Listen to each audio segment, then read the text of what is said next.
तो last lecture में कहाँ तक देखा था हमने? सर पीनियल पीनियल ग्लैंड हो गया था, है ना? Yes sir. ठीक है, तो शुरू करना है हमें थायराइड ग्लैंड से आज, है ना? चलो देखते हैं। तो पीनियल ग्लैंड आपने कल कर लिया था, और आज देखना हमें कौन सा? Thyroid gland.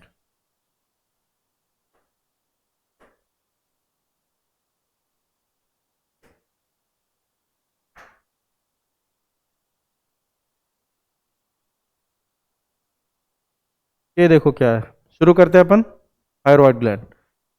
The thyroid gland is composed of two lobes. कितने लोब होंगे इसमें? दो लोब होगा।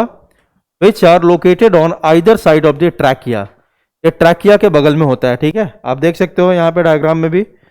अगर आप डायग्राम देखोगे तो यहाँ देखो, ये आपका ट्रैकिया है, दिख रहा है? दिस इज द ट्रैकिया, है ना? ट्रैकिया के ही दोनों साइड आपका कौन होता है? आपका ये थायराइड ग्लैंड, ठीक है? तो ट्रैकिया के दोनों साइड पे, लैटरल साइड पे कौन प्रेजेंट है? आपका थायराइड ग्लैंड। और आपस में दोनों आप देख सकते हो कि दोनों कनेक्टेड है कि नहीं? दिख रहा है? दोनों आपस में क्या है? ये कनेक्टेड है, यहाँ पे ये कनेक्शन दे रहा है ये वाला पोर्शन, ठीक है? तो यही आपका लिखा हुआ देखो कि the thyroid gland is composed of two lobes which are located on either side of the trachea. Both the lobes are interconnected with a thin flap of connective tissue called isthmus, ठीक है?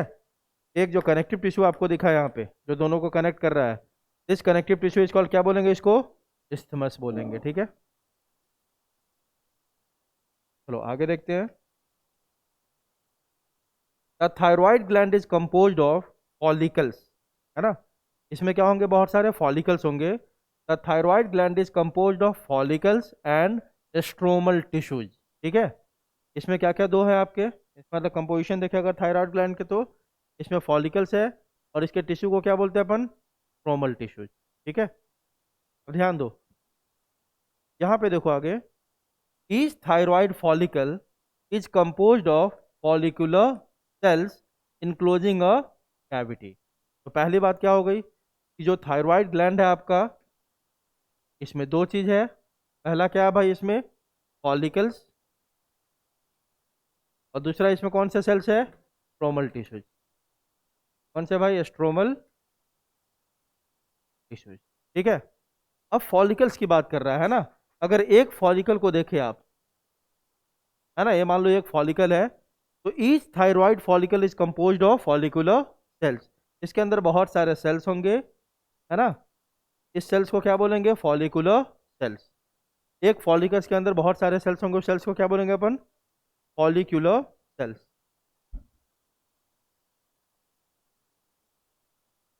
ठीक है? आगे देखो।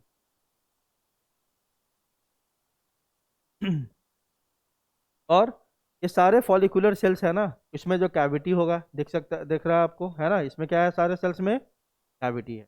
अब आगे देखो। These follicular cells synthesise two hormone.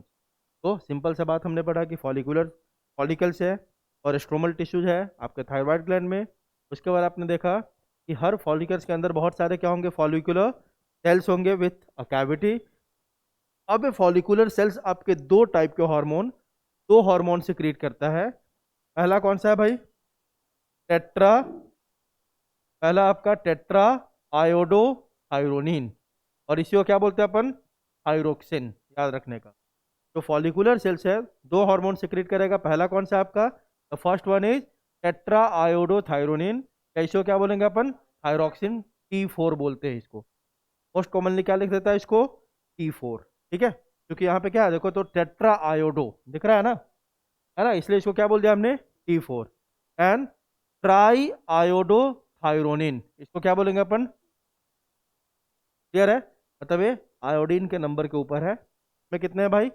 Tetra iodo thyronine, इसको क्या बोल दिया? T4।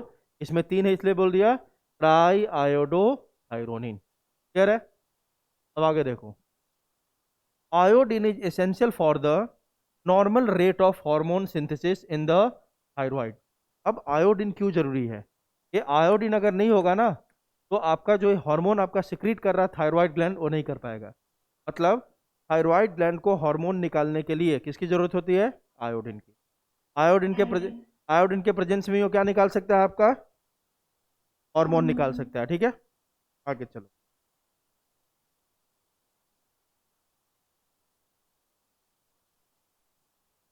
Deficiency of iodine in our diet results in hypothyroidism and enlargement of the thyroid gland commonly called goiter। आपने पढ़ा होगा, पहले भी सुना होगा आपने, है ना। अगर आपके खाने में आयोडीन की कमी हो गई, है ना, है ना, इसीलिए आप देखते हो ना, जो सॉल्ट खाते हैं तो बोलते हैं आयोडाइज सॉल्ट है ना। तो अगर आपके डाइट में आयोडीन की कमी हो गई, तो आपके बॉडी में आयोडीन की कमी होगी, है ना, उस कंडीशन को बोलते हैं deficiency of iodine, is called hypothyroidism. क्या बोलेंगे, हाइपोथायरोडिज्म। और इसके कारण आपका जो थायराइड ग्लैंड हो क्या हो जाएगा, एनलार्ज हो जाता है। यहाँ जो थायराइड ग्लैंड आपका क्या होगा, यहीं पे है ना, ये क्या होता है, फूल जाता है पूरा, ठीक है। और उस प्रॉब्लम को क्या बोलते हैं अपन, उस कंडीशन को क्या बोलते हैं, ग्वाइटर। तो ग्वाइटर क्या है आपका, enlargement of thyroid gland due to deficiency of iodine. Hypothyroidism during pregnancy, अब यह बता रहा है, पहले तो हमने यह समझ लिया कि हाइपोथायरोडिज्म होता क्या है ना। अब अपन क्या देख रहे हैं कि हाइपोथायरोडिज्म के अंदर क्या क्या प्रॉब्लम हो सकती है ना, अलग अलग कंडीशन में। तो पहला कंडीशन देख रहे हैं किसका, प्रेग्नेंट वीमेन का, ठीक है। Hypothyroidism during pregnancy causes defective development and maturation of the growing baby leading to stunted growth, that is called cretinism, है ना। आपका जैसे ही हाइपोथायरोडिज्म होता है किसी प्रेग्नेंट लेडी में, तो उसके बच्चे का प्रॉपर ग्रोथ नहीं हो पाता है ना, पुअर ग्रोथ होता है बच्चे का। और उस कंडीशन को क्या बोलते हैं अपन, क्रेटिनिज्म। आई बात समझ। और क्या क्या हो सकता है देखो, mental retardation, low intelligence quotient, abnormal skin, deaf mutism etcetera. तो प्रेग्नेंट लेडी में हाइपोथायरोडिज्म के कारण बहुत सारे प्रॉब्लम हो सकते हैं उनके बच्चे के ऊपर, है ना। पहला क्या हो सकता है, उसका प्रॉपर ग्रोथ नहीं होगा, डेट इज कॉल्ड क्रेटिनिज्म। उस बच्चे का क्या हो सकता है, मेंटल रिटार्डेशन हो सकता है, मतलब दिमाग से उतना वो अच्छा नहीं होगा। लो इंटेलिजेंट क्वोशेंट, उसकी बुद्धि भी क्या होगी, हल्की, मतलब नॉर्मल बच्चों से थोड़ा कम होगा उसका इंटेलिजेंट क्वोशेंट, है ना।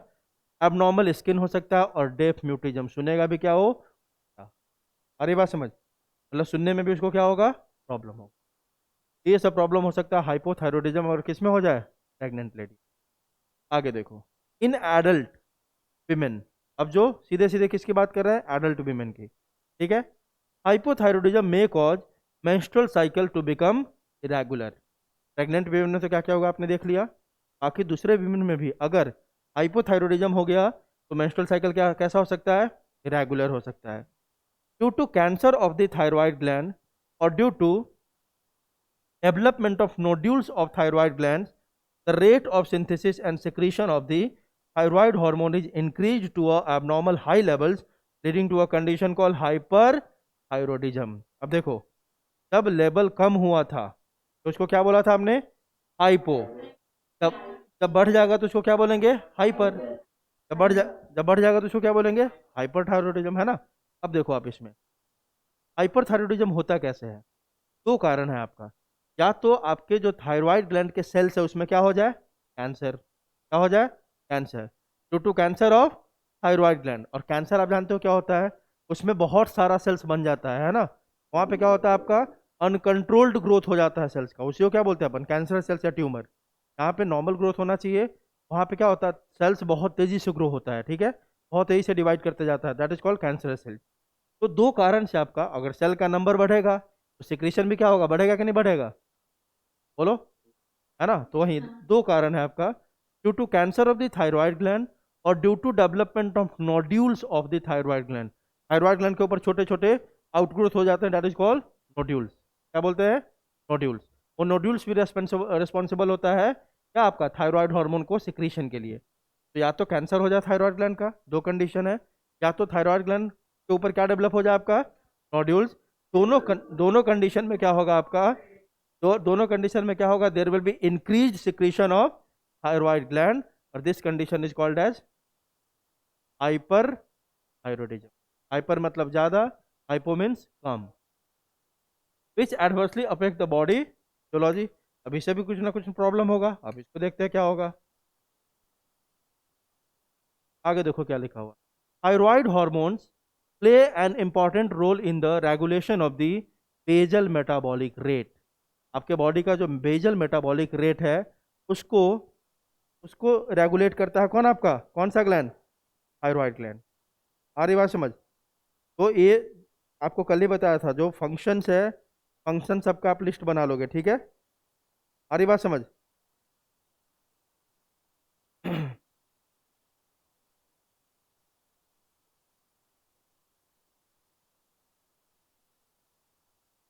क्या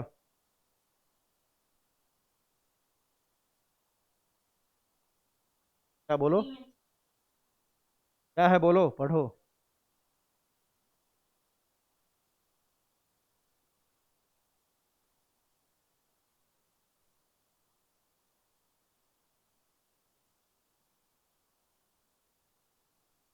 हाँ चलो चलो देखो, ये भी बता देता हूँ, वही मैं सोच रहा था इसमें कुछ लाइंस मिसिंग है ना? चलो देखो यहाँ पे, एक्जोथैल्मिक ग्वाइटर।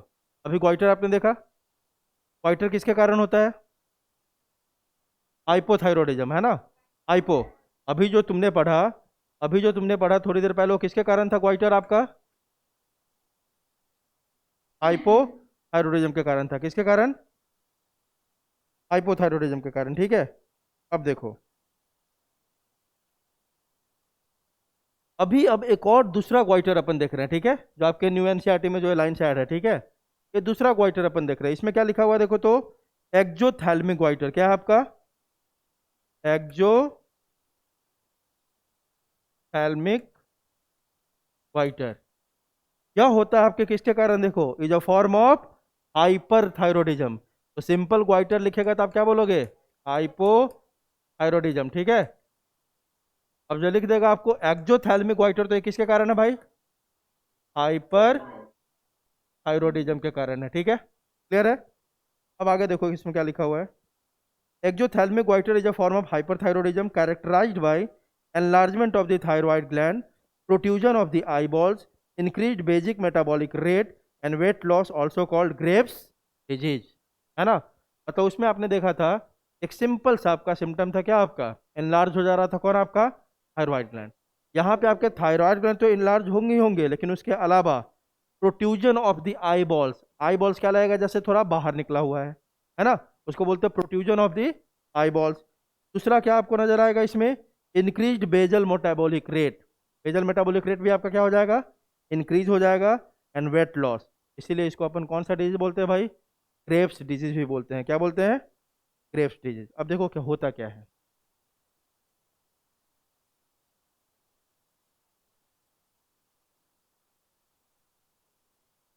देखो आप, इसको बोला हमने एक्जोथैल्मिक गोइटर, ठीक है? जो किसके कारण हो रहा है? हाइपर। अब एक एक बात इसमें लिखा हुआ है, बेजल मेटाबॉलिक रेट। क्या लिखा हुआ है? Bezel metabolic rate. क्या होता है? Energy expenditure. क्या होता है आपका? एनर्जी एक्सपेंडिचर, है ना? Per unit time at rest. Bezel metabolic rate क्या होता है? जब आपका बॉडी रेस्ट में है, उसमें कितने एनर्जी आपके क्या हो रहे हैं? एक्सपेंडिचर हो रहे हैं, ठीक है?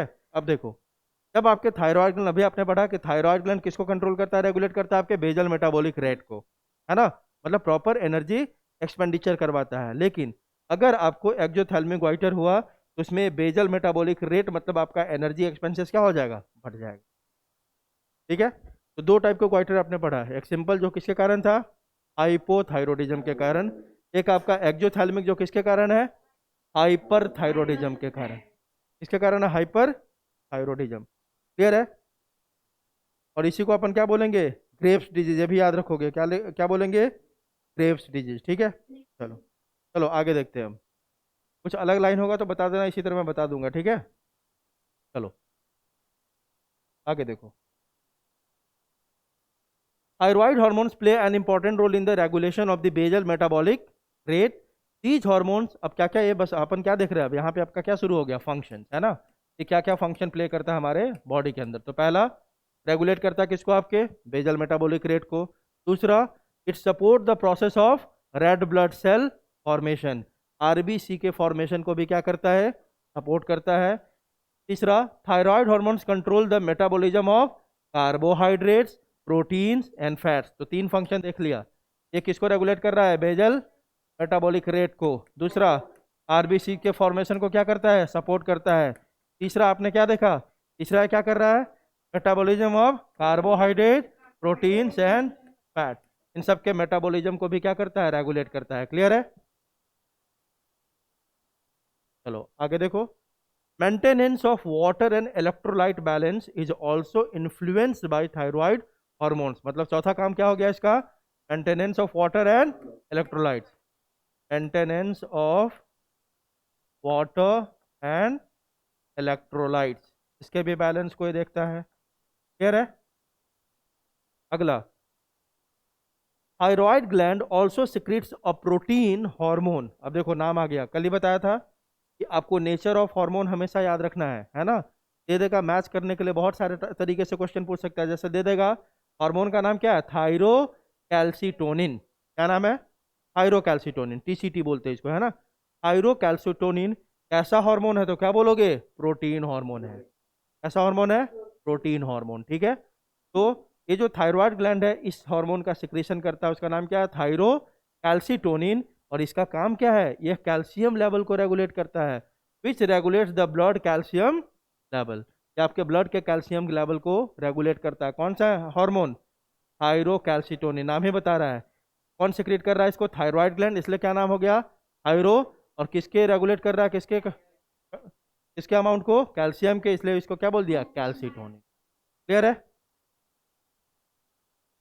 आगे देखो। अगला कौन सा आपका? पैराथायरॉइड। मतलब कहीं ना कहीं थायराइड के आसपास ही होगा। होगा कि नहीं होगा? In humans 4 parathyroid glands are present on the back side of the thyroid gland. यह मान लो आपका थायरॉइड ग्लैंड है। इसी थायरॉइड ग्लैंड के बैक साइड में क्या होता है? कितने? 4, है ना। आपके पास कितने थायरॉइड ग्लैंड है? एक कि दो? दो है ना। तो ये मान लो 2 थायरॉइड ग्लैंड है, उसी के पीछे 2 एक साइड में और 2 दूसरे साइड में। आपके 4 कौन होंगे? Parathyroid gland. ठीक है। अब देख सकते हो,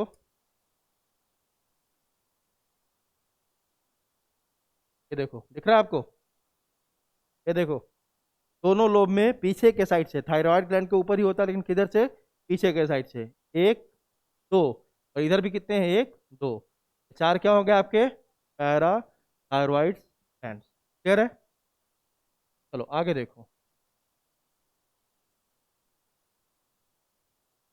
इन humans how many parathyroid glands are there? Four.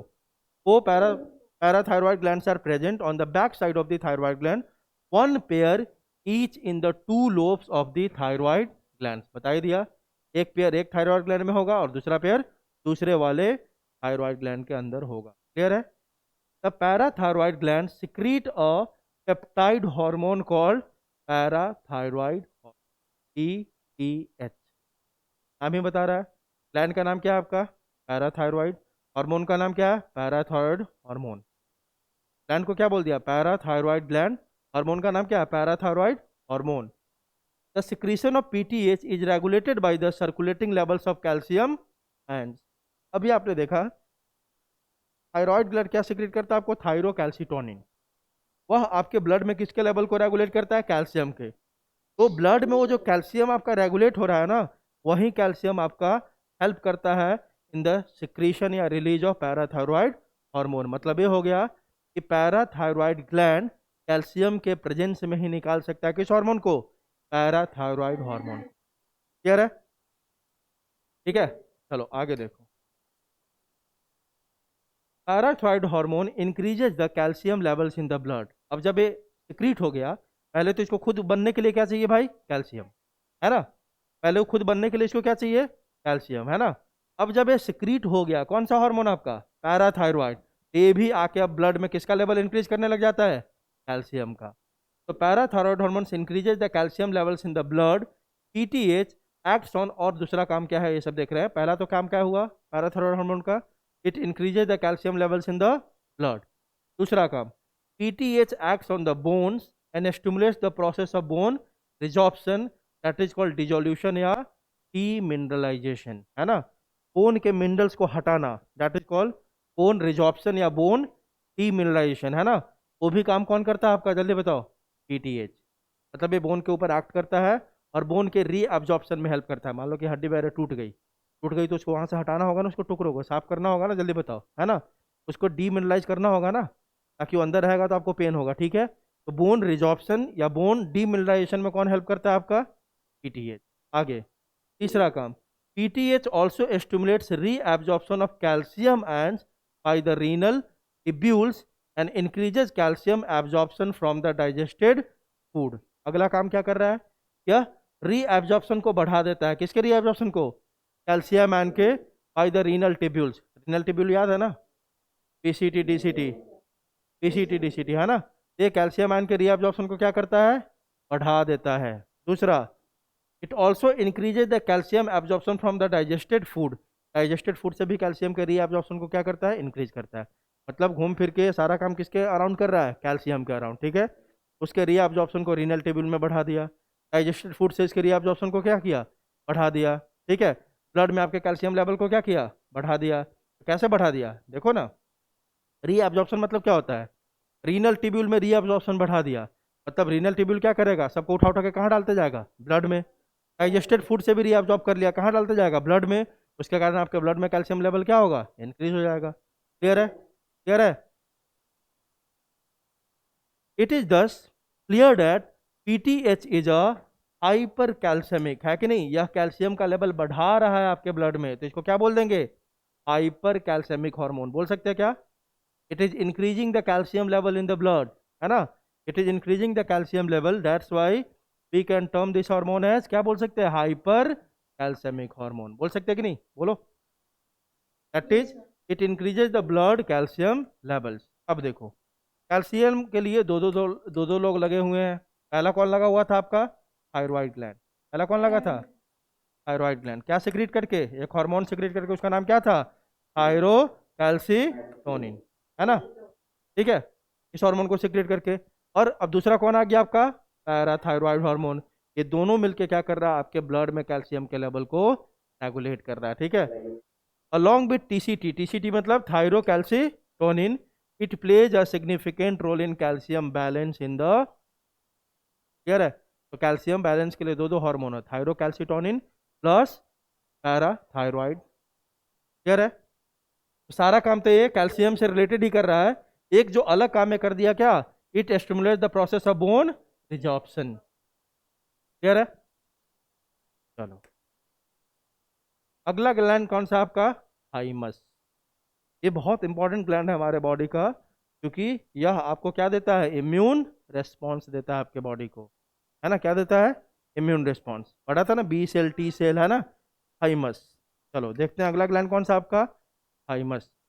The thymus gland is a lobular structure, इसमें क्या प्रेजेंट होंगे, लोब्स। क्या होगा भाई, lobes. The thymus gland is a lobular structure located between lungs behind sternum on the ventral side of aorta। इसका location क्या हो गया भाई, सबसे पहला कैसा स्ट्रक्चर है, लोब्यूलर। कहाँ लोकेटेड है भाई, बिटवीन टू लंग्स, कहाँ पे, बिहाइंड स्टर्नम, स्टर्नम है ना, इसके जस्ट पीछे होता है, इसके ऊपर, on the ventral side of aorta, aorta के वेंट्रल साइड पे, लंग्स के जस्ट, स्टर्नम जो होगा ना, स्टर्नम के जस्ट पीछे, बिटवीन टू लंग्स। अब देखो ना, स्टर्नम आपका दो लंग्स के बीच में है कि नहीं, इसी स्टर्नम के जस्ट पीछे एरोटा के किसके ऊपर होता है, वेंट्रल साइड, क्लियर है।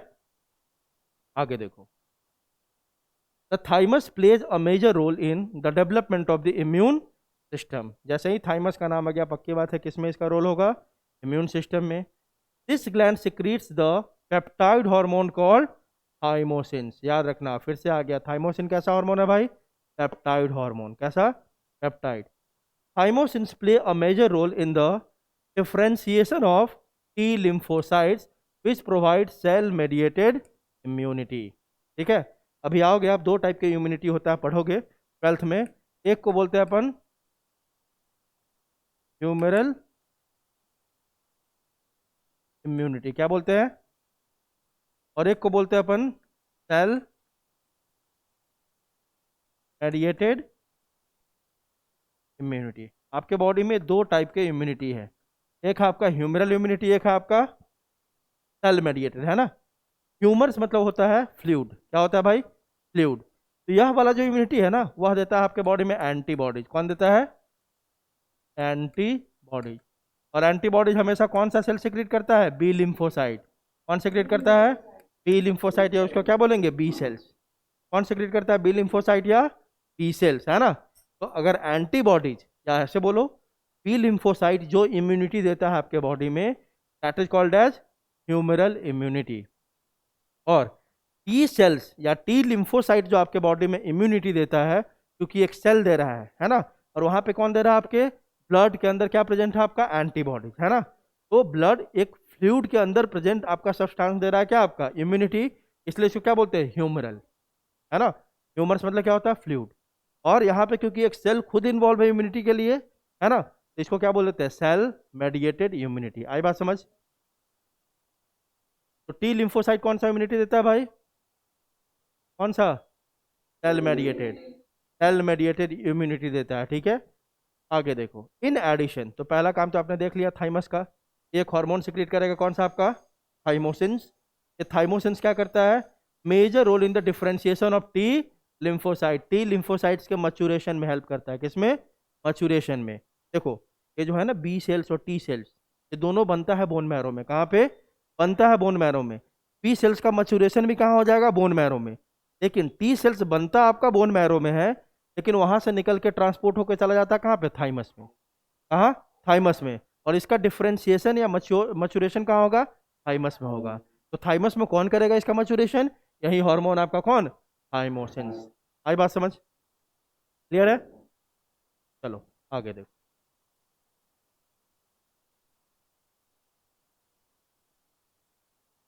इन एडिशन, और दूसरे फंक्शंस क्या है इसके? Thymosins also promote production of antibodies to provide कौन सा इम्यूनिटी? Humoral immunity. तो एंटीबॉडीज बनाता ये खुद नहीं है, बनाता कौन है भाई? B cells. बनाता कौन है? B cells. लेकिन उस बी सेल्स को हेल्प, कैसे बोल सकते हो? रेगुलेट कौन करेगा? आपका ये थाइमोसिन हार्मोन, ताकि वो क्या बना सके? आपका एंटीबॉडीज। और एंटीबॉडीज बनेगा तो क्या, कौन सा इम्यूनिटी मिलेगा आपको? Humoral immunity. इसीलिए टी सेल्स को ना अपन टी हेल्पर सेल्स भी बोलते हैं। क्या बोलते हैं? टी हेल्पर सेल्स, क्योंकि ये टी सेल्स अकेले आपका एंटीबॉडीज प्रोड्यूस नहीं कर सकता है, उसको किसकी मदद की जरूरत होती है? टी सेल्स की। क्लियर है? Thymus is T generated in old individuals. जैसे जैसे एज बढ़ती है ना, थाइमस आपका क्या होता है? टी जनरेट, उसके नंबर कम होने लग जाते हैं। पक्की बात है, नंबर कम होगा, इसलिए जैसे जैसे एज ज़्यादा होता है, हमारी इम्यूनिटी क्या हो जाती है? वीक हो जाती है ना? Thymus is degenerated in old individuals, resulting in a decreased production of thymosins. As a result, the immune responses of old persons become clear है? आगे देखे, अगला ग्लैंड आपका कौन सा है? Adrenal gland. मतलब ये कहाँ प्रेजेंट होता है भाई? किडनी के ऊपर, है ना? Our body has one pair of adrenal glands, one at the anterior part of each kidney, है ना? ये जस्ट किडनी के ऊपर होता है। ये मान लो आपका पेयर ऑफ किडनी है ना? इसके जस्ट ऊपर यहाँ पे एक ग्लैंड होता है, दोनों किडनी पे एक एक। इसको क्या बोलते हैं अपन? Adrenal gland. क्या बोलते हैं इसको? एड्रिनल ग्लैंड, ठीक है। The gland is composed of two types of tissue. अब एड्रिनल ग्लैंड में कितने टाइप के टिश्यू होंगे भाई? टू टाइप्स के टिश्यूज होंगे, ठीक है। कितने टाइप के? टू टाइप्स के टिश्यूज होंगे इसमें। The centrally located tissue is called adrenal medulla. वही वाली बात, यहाँ पे देखो, ये पेरीफेरी पे जो टिश्यू होंगे, पेरीफेरी पे जो टिश्यू होंगे, इसको क्या बोलेंगे? Adrenal cortex. क्या बोलेंगे? Adrenal cortex. और जो टिश्यू बीचों बीच होगा, इसको क्या बोलेंगे? Adrenal medulla. क्या बोलेंगे? Adrenal medulla. क्लियर है? आपने पढ़ ही रखा है। पेरीफेरी वाले सेल्स को क्या बोलेंगे? टिश्यू को क्या बोलेंगे? Adrenal cortex. याद है, सेरेब्रम में भी आपके दो टाइप के टिश्यू थे, कॉर्टेक्स एंड मेडुला, याद है ना? सेम यहाँ भी आपका जो पेरीफेरल टिश्यूज है, इसको क्या बोलेंगे? Adrenal cortex. और जो मिडल वाला है, उसको क्या बोलेंगे? Adrenal medulla. क्लियर है? चलो, and outside that this lies the adrenal cortex. अब दो टाइप के टिश्यू है तो दोनों के फंक्शन अलग अलग होंगे, है ना। देखो ये आपका किडनी है, आपको दिख रहा है, किडनी के जस्ट ऊपर में आपके दो क्या मिल रहे हैं, आपके एड्रिनल ग्लैंड, ठीक है। और यही दिखा रहा है जो पेरीफेरी में है, आपको दिख रहा है येलो कलर का थोड़ा दिख रहा है, दैट इज एड्रिनल कॉर्टेक्स। और बीच में जो येलो, जो आपको रेड थोड़ा कलर का नजर आ रहा है, वो कौन है, आपका एड्रिनल मेडुला। क्लियर है। देखो डायग्राम भी हमेशा मैं बताता हूँ कि एनसीईआरटी के जो भी डायग्राम्स है वो आपको याद होना चाहिए, लेबलिंग याद होनी चाहिए, है ना। तुम लोग बस ये मत ध्यान रखो कि थियरी पढ़ लिया हो गया, डायग्राम आपके बिल्कुल लेबलिंग करने के लिए, मान लो सेम डायग्राम मैंने दे दिया, ठीक है, एक्जैक्टली सेम डायग्राम है नीट में, और ये हटा दिया, लेबलिंग यहाँ पे है ना, हटा दिया, यहाँ पे लिख दिया ए, ऐसे एरो देके क्या लिख दिया यहाँ पे ए, यहाँ एरो देके क्या लिख दिया बी, है ना। और आपको पहचानना हो कि क्या है, तो याद रहेगा, डायग्राम देखे रहोगे तब तो बताओगे कि ये क्या है आपका कॉर्टेक्स और बी क्या है आपका मेडुला, ठीक है। और this applies to each and every diagram of NCERT, हर डायग्राम के लिए आप लेबलिंग जरूर याद करो, ठीक है। कौन सा, ठीक है ठीक। देखो, under production of hormones bye the adrenal cortex alters carbohydrate metabolism, causing acute weakness and fatigue, leading to a disease called Addison's disease, है ना। मतलब क्या है, under production of hormones by adrenal cortex. अगर एड्रिनल कॉर्टेक्स आपका, तो जितना hormone, मान लो कि एड्रिनल कॉर्टेक्स को जितना हार्मोन बनाना है उतना अगर वह नहीं बना पाएगा, तो आपके अंदर किसका मेटाबॉलिज्म आपका अफेक्ट होगा, कार्बोहाइड्रेट का। मतलब सीधी बात यह है कि एड्रिनल कॉर्टेक्स के हॉर्मोन्स कार्बोहाइड्रेट मेटाबॉलिज्म को क्या करते हैं, रेगुलेट करते हैं। अगर अगर वह हार्मोन जितना डिजायर्ड क्वांटिटी में चाहिए हमारे बॉडी में उतना अगर सिक्रीट नहीं होगा, मतलब उसका क्या होगा, हाइपोसिक्रीशन या अंडर प्रोडक्शन होगा, तो आपके बॉडी में कार्बोहाइड्रेट मेटाबॉलिज्म प्रॉपर तरीके से नहीं हो पाएगा। उसके कारण आपको क्या लगेगा, बहुत ज़्यादा कमजोरी लगेगा, and that condition is called Addison's disease. Clear है ना। तो पूछता है कि Addison's disease is due to, है ना, improper metabolism of carbohydrate, protein, fat, क्या बोलोगे, कार्बोहाइड्रेट, है ना। फिर दूसरा पूछेगा कि Addison disease is because of hyposecretion, hyper secretion, ऐसे करके क्वेश्चन पूछता है ना। ठीक है, तो क्या बोलोगे, हाइपो या हाइपर, हाइपोसिक्रीशन, क्या बोलोगे, hyposecretion of adrenal cortex hormone, ठीक है। चलो देखते हैं हम, एड्रिनल मेडुला की बात कर रहे हैं अपन, है ना। इसके बाद एड्रिनल किसकी बात करेंगे, कॉर्टेक्स की।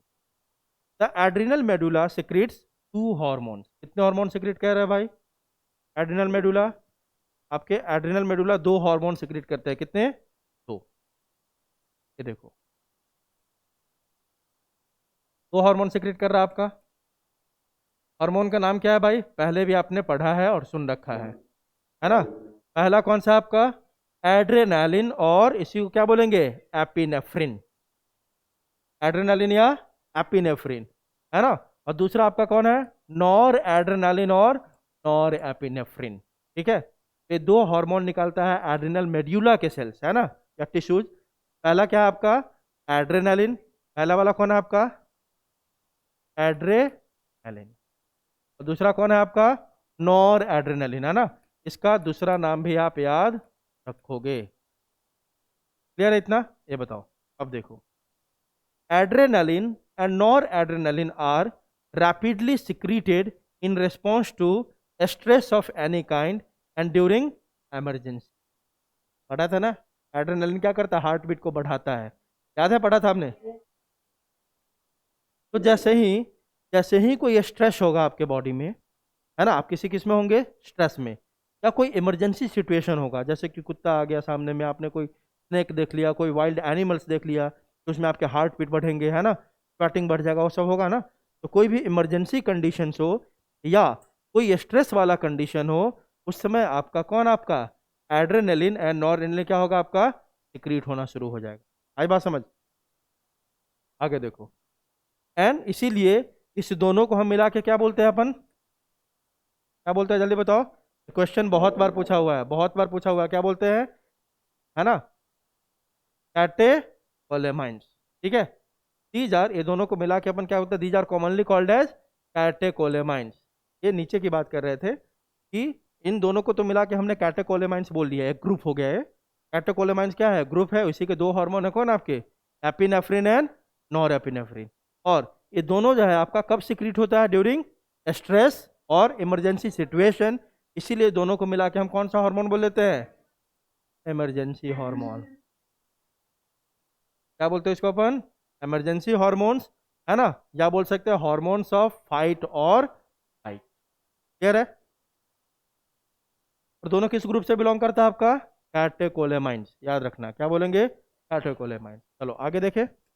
आगे देखो, दीज हॉर्मोन्स इंक्रीज क्या करेगा आपका? Alertness, pupillary dilation. जब आप देखो कि कोई से आपको खतरा आता है, आप ज़्यादा अलर्ट हो जाते हो, होते हो कि नहीं?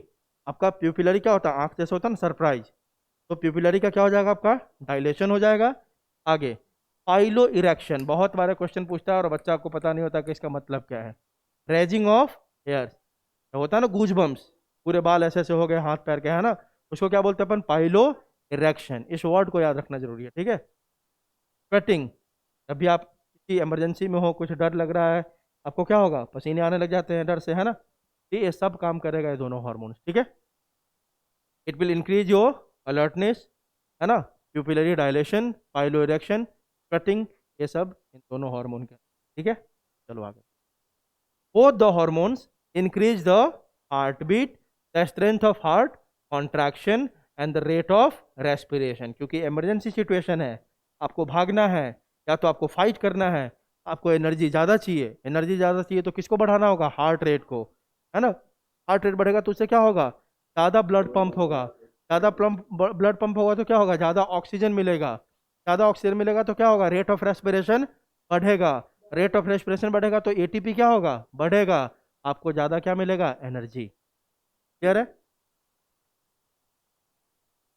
कैटेकोलेमाइंस also stimulates the breakdown of glycogen, resulting in an increased concentration of glucose in blood। ये भी बात बहुत इंपॉर्टेंट है ना? क्या क्या करेगा देखो ना, ये दोनों हार्मोन निकलता कब है भाई?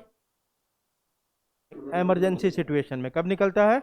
इमरजेंसी सिचुएशन में, मतलब वहां पे आपको एनर्जी बहुत ज्यादा चाहिए।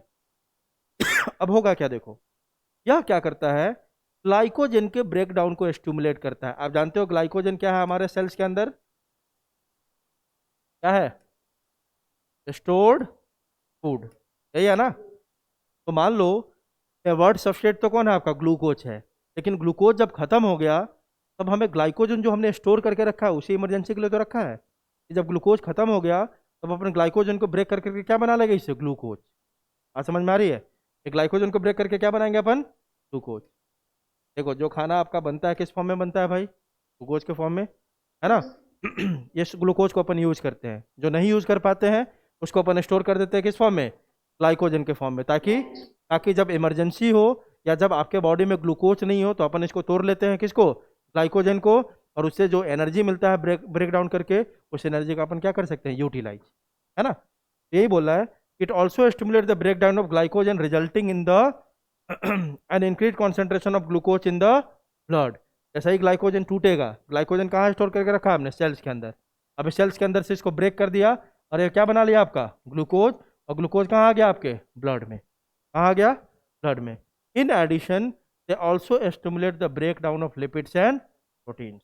तो सीधी बात है, इमरजेंसी के टाइम पे हमें एनर्जी चाहिए, एनर्जी चाहिए, एनर्जी चाहिए, है ना? तो ग्लूकोज खत्म हुआ तो किसको ब्रेक किया? ग्लाइकोजन को। अब ग्लाइकोजन भी नहीं है तो किसको खत्म किया? लिपिड्स को, प्रोटीन्स को तोड़ना शुरू किया है। आई बात समझ? तीन बातें इसमें हमने देख लिया। दोनों को मिला के क्या बोलते हैं? कैटेकोलेमाइंस। इसको क्योंकि स्ट्रेस कंडीशन में ये काम आता है, तो इसको बोलते हैं इमरजेंसी हार्मोन्स या हार्मोन्स ऑफ फाइट और फ्लाइट। क्या क्या करेगा हमारा? Alertness, pupillary dilation, pilo erection, है ना? इन सबको क्या करेगा? बढ़ा देगा, है ना? दूसरी बात, आपका heart beat, strength of heart contraction, rate of respiration को क्या करेगा? इंक्रीज करेगा। और दो चीज़ के ब्रेकडाउन को भी ये रेगुलेट करता है। एक हो गया आपका ग्लाइकोजन, दूसरा आपका लिपिड्स एंड प्रोटीन। क्लियर है? आगे देख, the adrenal cortex can be divided into 3 layers.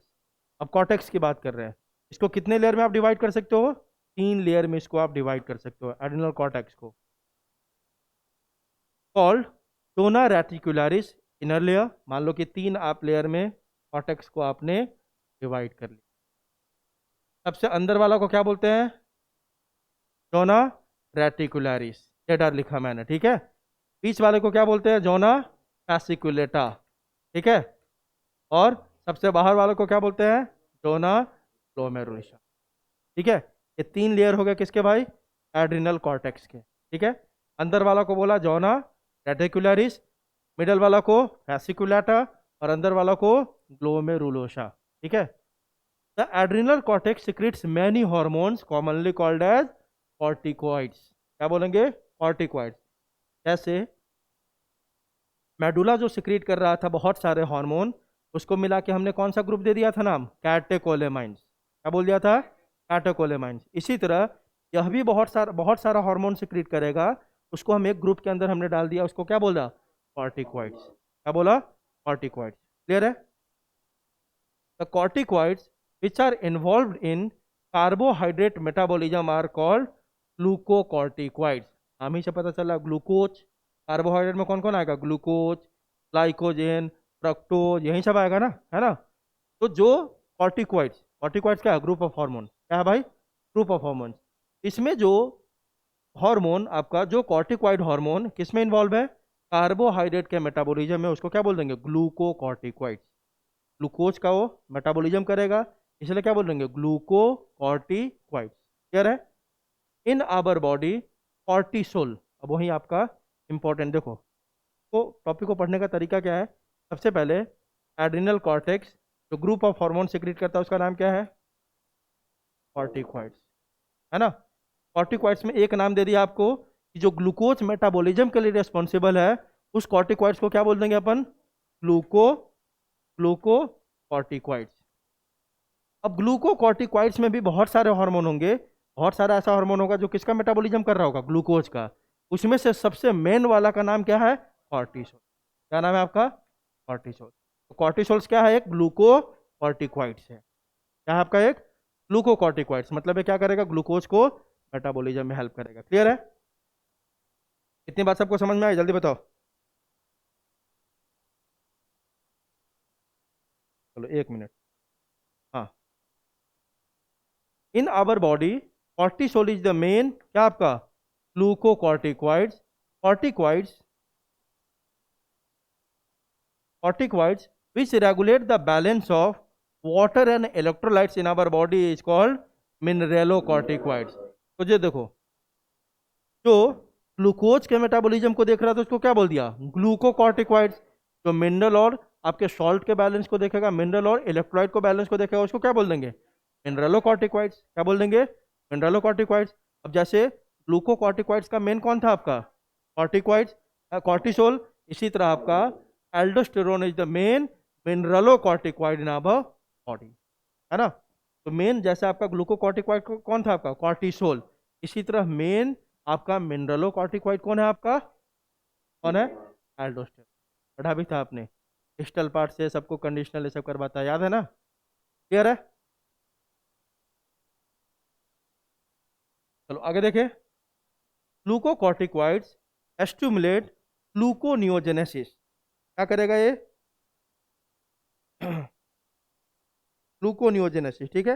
अब आपने पिछला चैप्टर पढ़ा था, याद है आप लोग को क्या क्या होता है?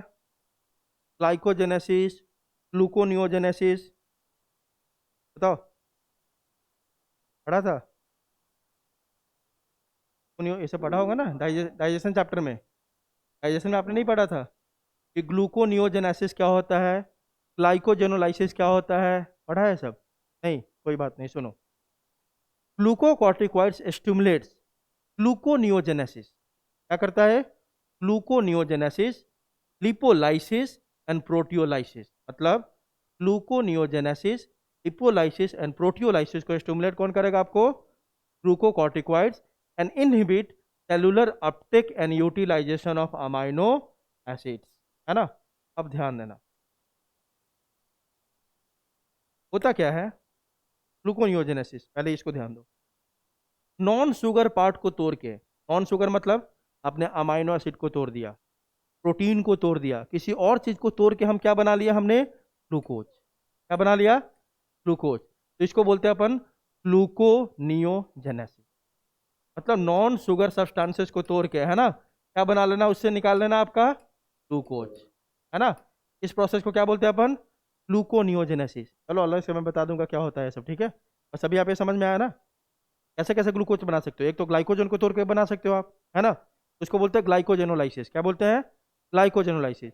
अब मान लो कि वो भी नहीं है, तो किसी और को तोड़ के ग्लूकोज तो बनाना होगा ना। तो नॉन शुगर वाले किसी पार्ट से अगर आप ग्लूकोज बनाते हो, that is called as gluconeogenesis. तो क्या क्या करेगा, ग्लूकोनियोजेनेसिस। लिपोलाइसिस मतलब ब्रेकिंग ऑफ लिपिड, प्रोटियोलाइसिस मतलब ब्रेकिंग ऑफ प्रोटीन, और यह इनहिबिट कर देता है cellular uptake and neutralisation of amino acid. Amino acid को ब्लड से कहाँ नहीं घुसने देता है, सेल के अंदर। क्योंकि यह क्या बोलता है, हमें ब्लड में भाई शुगर के लेवल को बढ़ाना है। क्या करना है, बढ़ाना है। तो क्या बोलता है अमाइनो एसिड को, आप ब्लड में ही रहो, हम आपको क्या करेंगे, ब्रेक करेंगे, और आपसे क्या बाहर निकालेंगे, शुगर। आई बात समझ।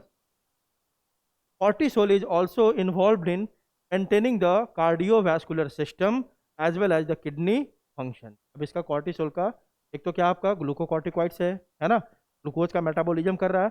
इसके अलावा एक इंपॉर्टेंट फंक्शन इसका क्या है, यह आपको मेंटेन करता है आपके किसको, कार्डियोवैस्कुलर सिस्टम को, प्लस यह किडनी को भी, किडनी फंक्शन को भी क्या करता है, मेंटेन करता है। Glucocorticoids, particularly cortisol, produces anti-inflammatory reactions and suppresses the immune response। यह अगला काम हो गया। यह कैसा आपका रिएक्शन जनरेट करता है, एंटी इन्फ्लेमेटरी रिएक्शंस, और ये सप्रेस करता है आपके किसको, इम्यून रेस्पॉन्स को। ठीक है, आपके इम्यून रिस्पॉन्स को क्या करेगा, सप्रेस। अब देखो सप्रेस मतलब क्या होता है, मान लो आपके बॉडी सेल्स के खिलाफ ही क्या जनरेट होने लग गया, इम्यून रिस्पॉन्स। उस इम्यून रिस्पॉन्स को सप्रेस करना होगा कि नहीं करना होगा, दबाना होगा कि नहीं होगा। अरे इम्यून रिस्पॉन्स किसके लिए है, दूसरे के लिए है। कोई फॉरेन पार्टिकल्स आया या कोई आपका अनवांटेड पार्टिकल, उसके लिए है ना।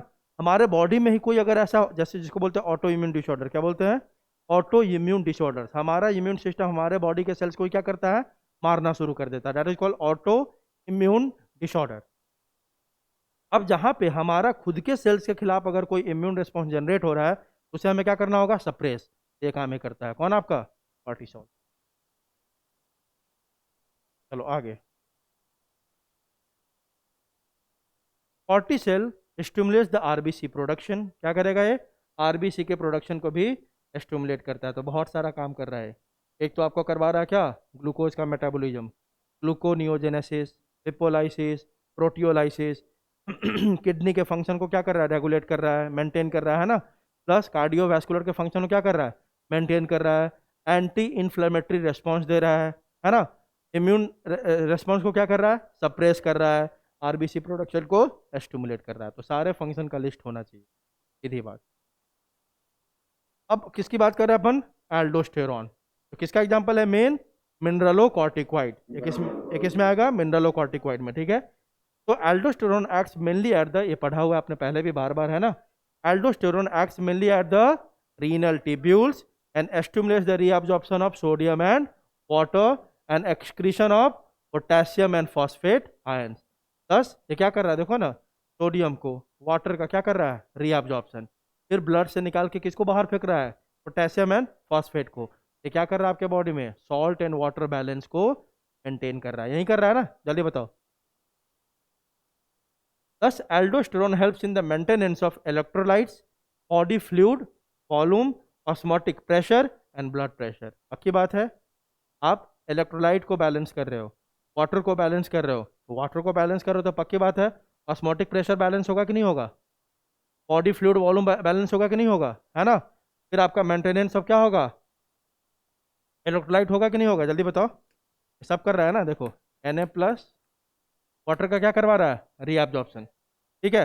पोटेशियम और फॉस्फेट का क्या कर रहा है, एक्रीशन, मतलब बाहर भेज रहा है, ठीक है, एक्सक्रीशन करवा रहा है। तो देखो, तो इन सब का क्या कर रहा है, एक्सचेंज करवा रहा है हमेशा। तो एक्सचेंज होगा तो पक्की बात है, आप Na+ को ऐड कर रहे हो, वाटर को ऐड कर रहे हो, तो बॉडी फ्लूइड वॉल्यूम चेंज होगा कि नहीं होगा, होगा ना।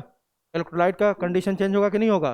तीसरा, ऑस्मोटिक प्रेशर, इसके कारण आपका बैलेंस रहेगा, ब्लड प्रेशर को बैलेंस करता है। सब काम है किसका, आपका एल्डोस्टेरॉन का। आगे, small amounts of androgenic steroids are also secreted by the adrenal cortex which play a role in the growth of axial hair, pubic hair and facial hair during puberty.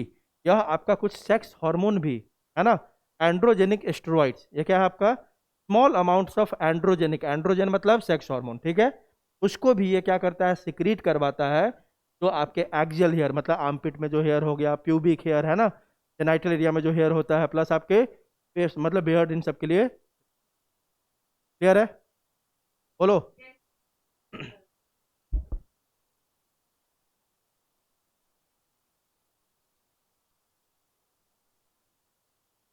अगला क्या आपका पैनक्रियाज, ये पढ़ाने की जरूरत है, तो पढ़ा होगा ना, पैनक्रियाज तो पूरा पढ़ा होगा डाइजेशन में, डाइजेशन में पूरा डिटेल तो पढ़ा होगा ना आपने, पढ़ा है तो फिर भी मैं पढ़ा देता हूँ इसको, लेकिन ये बहुत डिटेल में इसको पढ़ना होता है पैनक्रियाज को, ठीक है। अभी एनसीईआरटी पढ़ा रहा हूँ क्योंकि डाइजेशन में आपने जितेंद्र सर ने पढ़ाया था ना इसको, ठीक है, उसमें आपने देखा होगा पैनक्रियाज के बारे में, ठीक है। चलो यहाँ पे जो दिया हो मैं आपको बता रहा हूँ, फिर से मैं एक बार डाइजेशन का रिवीजन करवाऊंगा, उसमें डिटेल बता दूंगा सारा मैं, ठीक है। देखो, pancreas is a composite gland, composite मतलब क्या होता है भाई, यह एंडोक्राइन की तरह भी काम करता है और एक्जोक्राइन की तरह भी काम करता है, ऐसे ग्लैंड जो एंडोक्राइन की तरह भी काम करे और एक्जोक्राइन की तरह भी काम करे उसको क्या बोलते हैं, कंपोजिट। तो pancreas is a composite gland which acts as both exocrine and endocrine gland. The endocrine pancreas, अब किसकी बात हो रही है, पहले एंडोक्राइन वाले पार्ट की। The endocrine pancreas consists of islets of Langerhans, पढ़ा था नहीं। The endocrine pancreas consists of islets of Langerhans. There are about 1 to 2 million islets of Langerhans in a normal human pancreas, representing only 1 to 2% of the pancreatic tissue. ये islet of Langerhans क्या है आपका special tissue है, किसके, pancreas के। और pancreas में इसके अलावा बहुत सारे टिश्यूज होते हैं, है ना। अब देखो ना, आपके पैनक्रियाज में लगभग कितने हैं, 1 से 2 मिलियन आइलेट ऑफ लैंगरहैंस है ना, लेकिन यह कितना परसेंट को रिप्रेजेंट कर रहा है, केवल 1 to 2% of the pancreatic tissue, मतलब 1 से 2 मिलियन आइलेट ऑफ लैंगरहैंस केवल कितना कंट्रीब्यूशन है टिश्यू का पूरे पैनक्रियाज का, 1 to 2%। आई बात समझ। आगे देखो, तो 2 मेन टाइप्स ऑफ टिश्यू है, तो इसमें सेल्स होंगे कि नहीं होंगे, आइलेट ऑफ लैंगरहैंस क्या आपका टिश्यू है, ये क्या है आपका टिश्यू, आइलेट्स ऑफ लैंगरहैंस, ठीक है। अब इसमें क्या होगा भाई, टिश्यू होगा कि नहीं होगा, बताओ। अगर ये टिश्यू है, इसमें क्या, ये आपका टिश्यू है, इसमें क्या होंगे भाई, सेल्स।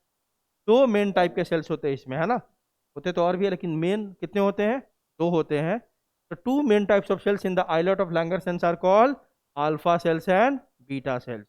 आपको डिटेल में पढ़ना चाहिए था, ये पूरा दिया हुआ है, अल्फा बीटा गामा, ठीक है, alpha cells and beta cells, 2 main cells होते हैं इसमें, ठीक है।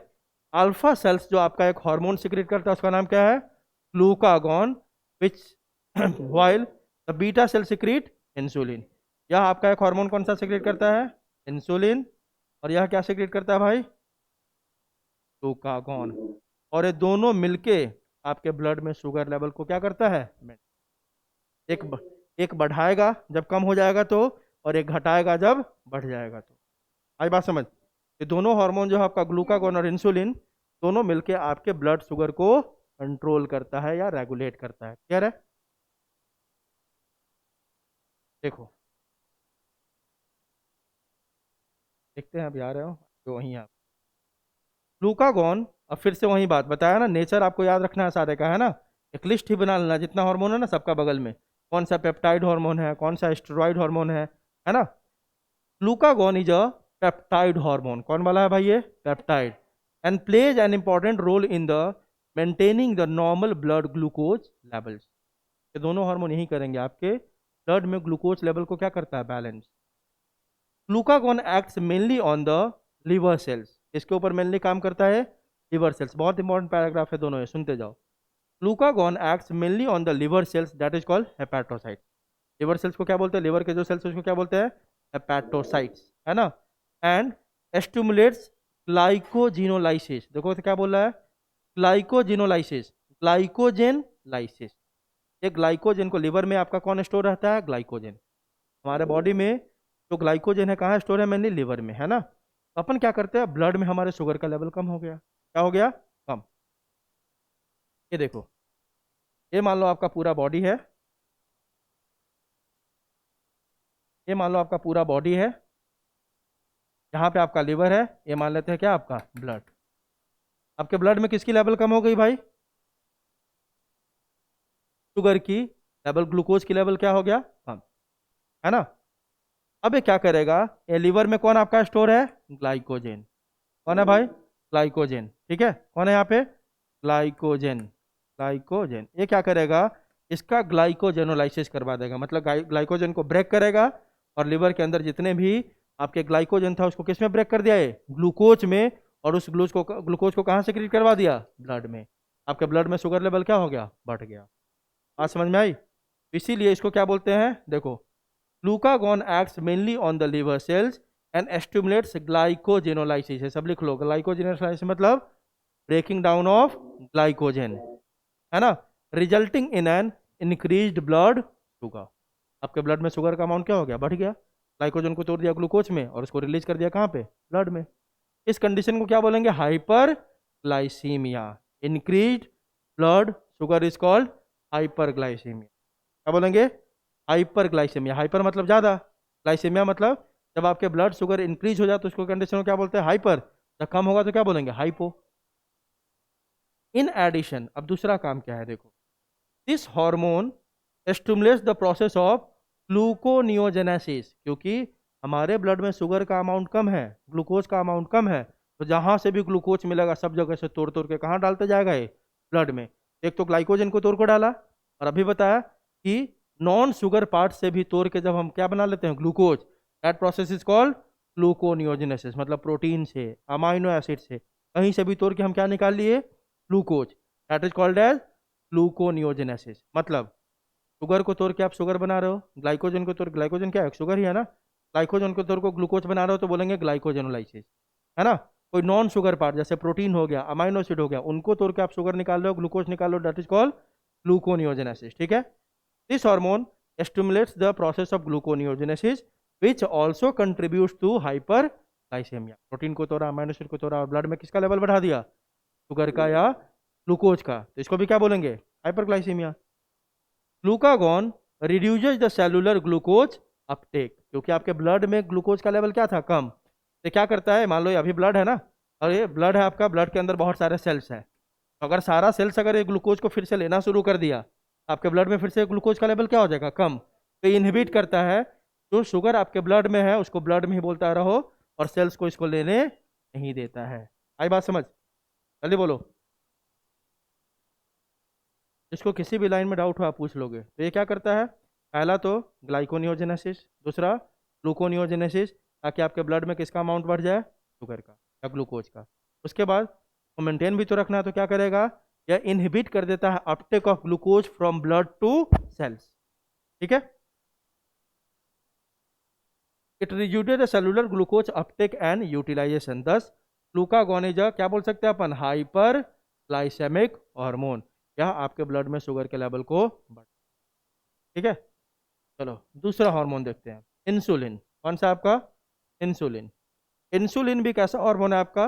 Peptide hormone, which plays a major role in the regulation of glucose homeostasis. तो देखो ध्यान देना, वह ग्लूकोज को बढ़ा रहा था, यह ग्लूकोज होम्योस्टेसिस मतलब मेंटेन करेगा। मेन जो मेंटेन करने वाला हार्मोन है ग्लूकोज लेवल को आपके ब्लड में, वो कौन है आपका? इंसुलिन। वह बस क्या कर रहा था? बढ़ा रहा था। यह ग्लूकोज के होम्योस्टेसिस मतलब उसके लेवल को बैलेंस करेगा। ठीक है। चलो आगे देखो, इंसुलिन एक्ट्स मेनली ऑन किस पे? ये भी किस पे काम करेगा भाई? हेपेटोसाइट्स एंड एडिपोसाइट्स, मतलब cells of adipose tissue. Adipose tissue किसको स्टोर करके रखता है? फैट्स। इसको फैट्स, जहां पे भी एडिपोज सेल्स आ जाए, एडिपोज टिश्यू हो जाए, उसमें कौन होगा? फैट होगा। तो ये किस पे एक्ट करता है भाई? हेपेटोसाइट्स पे और एडिपोसाइट्स पे, and enhances cellular glucose uptake and utilization. ये क्या किया, देखो जस्ट उल्टा काम। वह ये मान लो कि आपका ब्लड में क्या है? बहुत सारा ग्लूकोज। क्या है? ग्लूकोज है बहुत सारा। यह ब्लड से सारा ग्लूकोज को कहाँ भेजते जाएगा? सेल्स के अंदर। कहाँ पे? सेल्स। आ रही बात समझ? कहाँ भेजते जाएगा? सेल्स के अंदर। तो ग्लूकोज आपके ब्लड से निकल के अब सेल्स के अंदर जा रहे हैं और उसका यूटिलाइजेशन हो रहा है, तो ब्लड में शुगर लेवल कम होगा कि बढ़ेगा? क्या होगा बोलो? क्या होगा? कम हो, कम होगा। हाँ, वेरी। देखो वही लिख रहा है, as a result there is a rapid movement of glucose from blood to hepatocytes and adipocytes resulting in decreased blood glucose level that is called hypoglycemia। तो क्या किया? लिवर और आपके एडिपोसाइट्स में सारे ग्लूकोज को निकाल निकाल के भरते गया। ठीक है, तो आपके ब्लड में ग्लूकोज का लेवल कम हो गया कि नहीं? और लिवर और एडिपोसाइट्स में गया होगा, किस फॉर्म में कन्वर्ट हो गया होगा? लिवर में गया होगा तो ग्लाइकोजन के फॉर्म में कन्वर्ट हो गया होगा, वहां पे आपके फैट्स के फॉर्म में कन्वर्ट हो गया होगा। क्लियर है? Insulin also stimulates conversion of glucose to glycogen. अब लिवर में भेजा तो किस फॉर्म में जाएगा ग्लूकोज? ग्लाइकोजन, है ना? This process is called glycogenesis. सारा टर्म याद रखने का, ग्लाइकोजेनोलाइसिस, है ना? ग्लूकोजेनेसिस, है ना? और अगला क्या आपका? ग्लाइकोजेनेसिस। नाम ही से पता है, ग्लाइकोजेनेसिस मतलब ग्लाइकोजन का फॉर्मेशन। लाइसिस मतलब क्या होता है? Break down.